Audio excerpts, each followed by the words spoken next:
Assalamualaikum warahmatullahi wabarakatuh. Perkenalkan, kami dari kelompok 5 ingin mempresentasikan hasil kerja kelompok kami yang berbentuk PPT di dalam video ini yang berjudul Lego hampir bangkrut karena terlalu nafsu berinovasi. Baik, langsung saja. Saya di sini akan memperkenalkan anggota-anggota saya, yaitu yang pertama Aulia Kairani, yang kedua Jessie Lufiana Hilmi, yang ketiga dengan saya sendiri, dan yang keempat Dila Amanda, dan yang kelima Lestari, dan yang keenam Putri Ramadhani. Baik, di sini saya sebagai moderator yang memimpin berjalannya presentasi ini. Selaku moderator, saya ingin menyampaikan materi yang pertama, yaitu tentang sejarah Lego. Lego dibentuk pada tahun 1932. Lego Group didirikan oleh Christiansen di Denmark dengan nama Leggot, yang berarti bermain dengan baik. Pada tahun 1932, Christiansen membuat mainan kayu seperti celengan, kereta tarik, mobil-mobilan, dan truk mainan. Bisnis ini mulanya tidak berkembang dengan lancar karena beliau, yaitu Christiansen, sedang mengalami depresi. Dan pada tahun ini juga, dia dibantu oleh putranya yang bernama Gottfried di dalam menjalankan usahanya ini. Setelah berjalan, di tahun yang sama, pada tahun 1932, Christiansen mengadakan kompetensi di antara para pegawainya untuk memberikan dan meresmikan sekaligus memberikan nama baru kepada perusahaannya, yang mana perusahaan tersebut diberi nama yaitu Leggot, bermain dengan baik. Setelah berjalannya perusahaan ini hingga pada tahun 1934, Christiansen meresmikan perusahaan dengan pegawai 6 sampai dengan 7 orang. Dan berjalanlah terus perusahaan ini dengan inovasi-inovasi yang telah mereka keluarkan, dengan inovasi-inovasi yang telah mereka buat, dan berjalanlah hingga pada saat tahun 1947. Yang mana Christiansen menemukan potensi material baru, yaitu berupa plastik. Pada tahun 1947 ini, Christiansen dan Gottfried memperoleh contoh barang plastik yang bisa saling melekat satu dengan yang lainnya yang diproduksi oleh perusahaan KidiCraft. Dan mereka terus melakukan inovasi dengan bahan plastik tersebut. Dengan bahan plastik yang mereka temukan, mereka terus berinovasi, dan hingga pada akhirnya pada tahun 1958, penemuan yang baru dalam menggabungkan balok Lego atau coupling system. Di tahun 1958 ini, mereka menemukan inovasi baru, yaitu menggabungkan bata yang disebut dengan bata Lego. Penemuan bata Lego yang kemudian diproduksi dari material cellulose acetate dikembangkan menurut dasar bongkahan-bongkahan kayu tradisional yang bisa disusun di atas satu dengan yang lainnya dan bisa direkatkan. Dan itulah permainan Lego yang pada saat ini kita kenal, yaitu bata Lego, yang mana permainannya disusun di atas satu dan kemudian direkatkan dalam membentuk karakter. Oke, lanjut ke tahun berikutnya. Pertengahan 1980-an, Lego menetapkan identitasnya sebagai perusahaan global.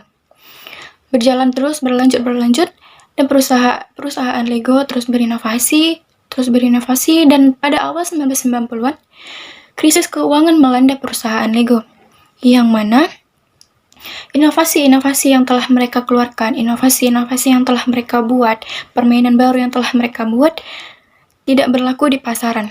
Dan mereka kalah dengan perusahaan yang di negara Cina dengan harga perusahaan Lego yang begitu tinggi dibanding dengan perusahaan di Cina yang lebih rendah. Maka dari situlah perusahaan Lego mengalami krisis keuangan dan mereka kalah bersaing dengan harga perusahaan yang lainnya. Dan pada tahun 1996, perusahaan Lego mulai berkembang lagi, mulai kembali aktif lagi dengan mendirikan perusahaan independen pertama di luar Denmark, Lego Media Internasional. Dan pada awal Februari 2014, The Lego film perdana di sejumlah negara.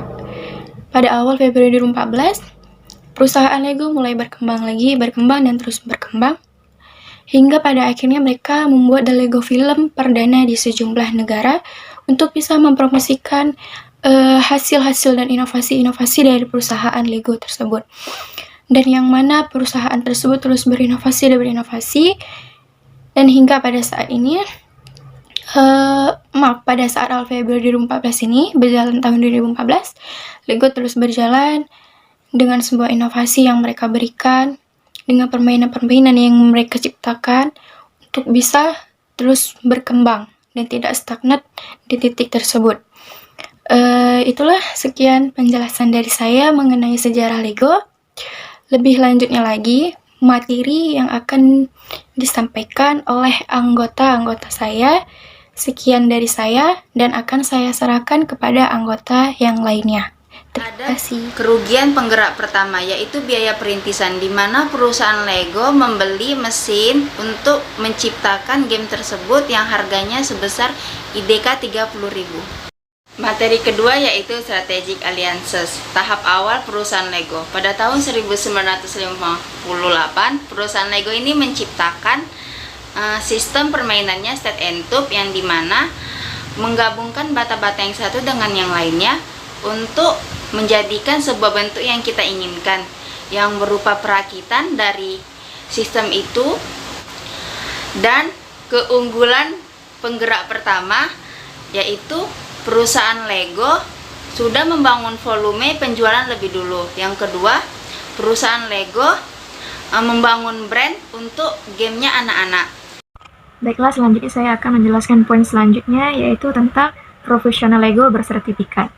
Profesional Lego bersertifikat adalah program berbasis masyarakat yang terdiri dari penggemar Lego berorang dewasa yang merubah semangat mereka untuk membangun dan menciptakan dengan batu bata dan Lego menjadi full time atau bisa disebut juga dengan sebagai profesi paruh waktu.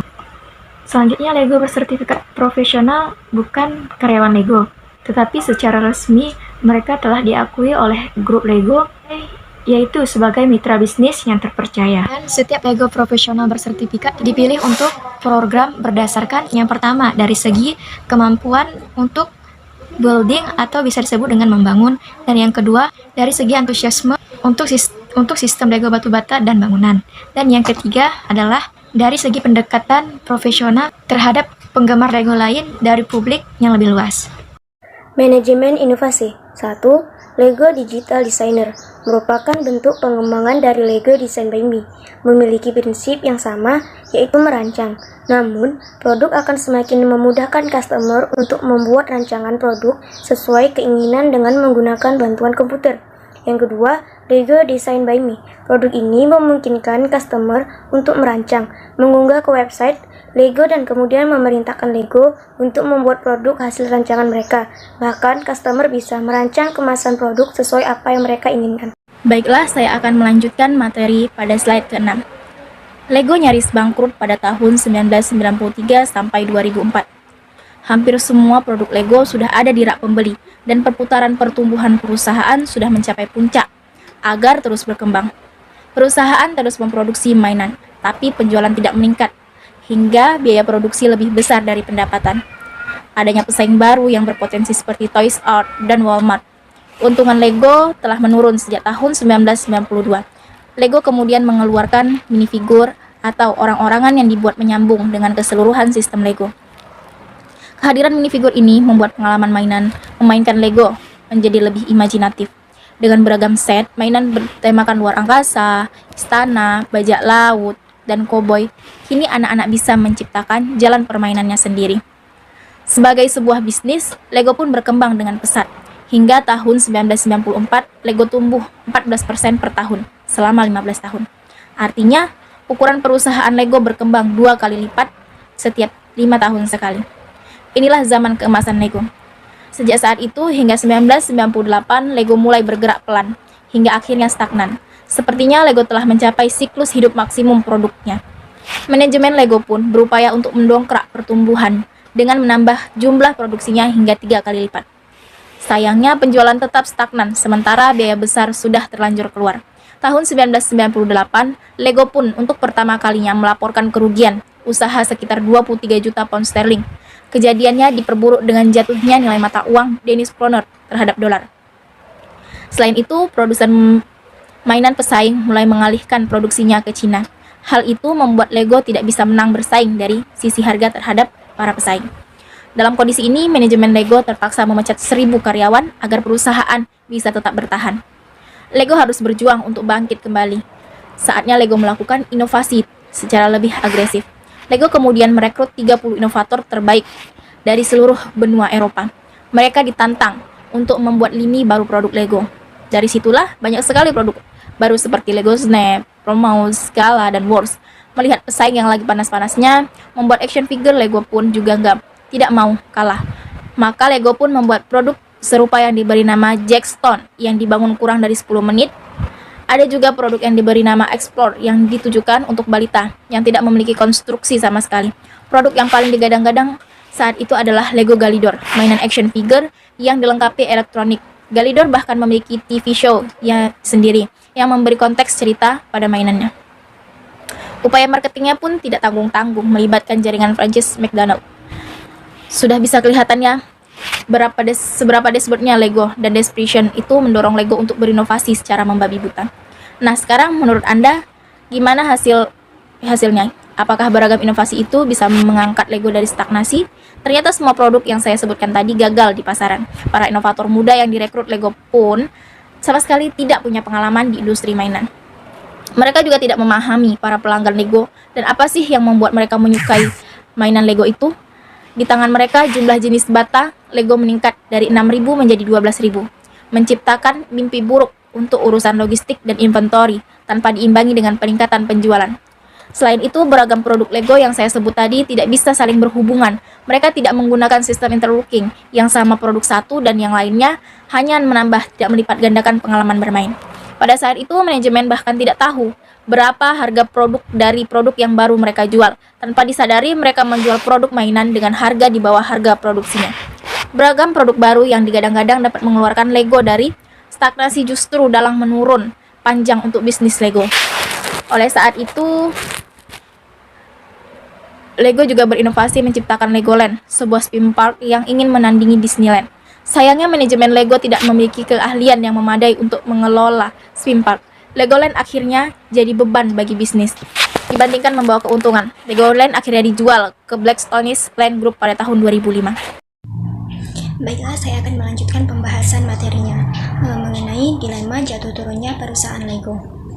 Nah, sejak tahun 1998, Lego mulai bergerak pelan. Nah, dan di saat itulah Lego melakukan inovasi yang lebih agresif dan merekrut inovator terbaik di seluruh Eropa.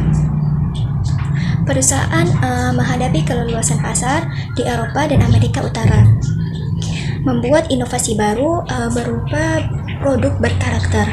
Nah, pasar Eropa dan Amerika Utara ini tidak dapat diandalkan. Nah, selama itu Lego memproduksi terlalu banyak varian.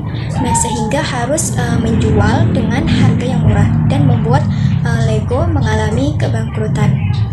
Sekian dari pembahasan kami, saya kembalikan ke moderator. Ya, itulah sekian dari kami kelompok 5. Itulah tadi presentasi yang telah kami sampaikan di dalam video ini.